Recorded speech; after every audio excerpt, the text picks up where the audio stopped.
The concept of public education and compulsory schooling has undergone a remarkable transformation throughout history, reflecting the changing societal values and aspirations. In ancient civilizations, education was often limited to the privileged few, primarily the aristocracy and clergy. Ancient Greece, for example, had city-state systems that offered education to a select group of male citizens, focusing on subjects like philosophy, mathematics, and physical education. Similarly, ancient Chinese and Indian societies had educational systems that catered to the upper echelons of society, imparting specialized knowledge and skills. During the Middle Ages, religious institutions played a significant role in education.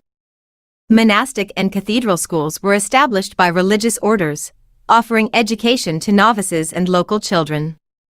However, education remained restricted to religious teachings and literacy skills necessary for religious texts.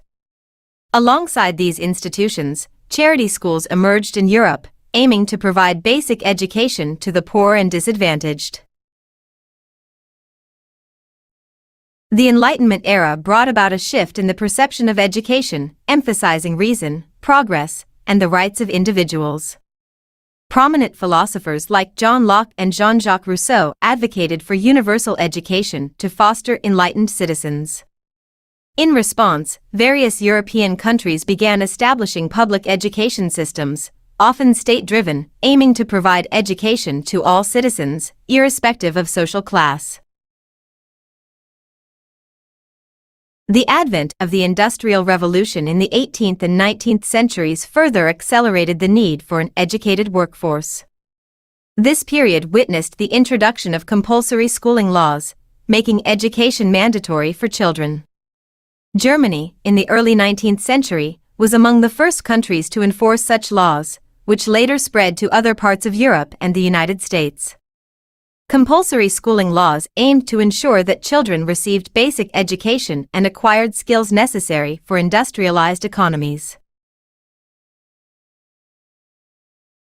Throughout the 19th and 20th centuries, public education systems expanded across the globe. Governments recognized the importance of an educated populace for social stability, economic development, and civic participation. Curricula expanded beyond basic literacy and numeracy to include sciences, humanities, and practical skills. The establishment of teacher training programs helped ensure the availability of qualified educators. Public education became a cornerstone of social progress and a means of promoting equality and social mobility.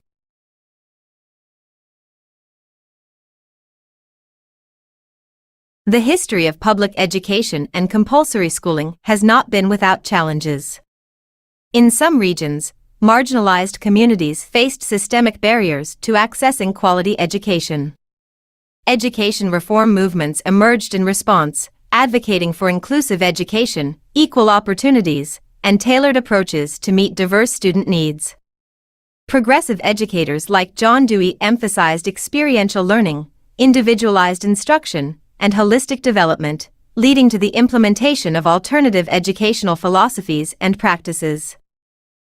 Is this system of public schooling that was established in the industrial periods still the best way to educate? Is this system outdated? Does it actually bring about the best out of our children and help them to succeed in a 21st century world?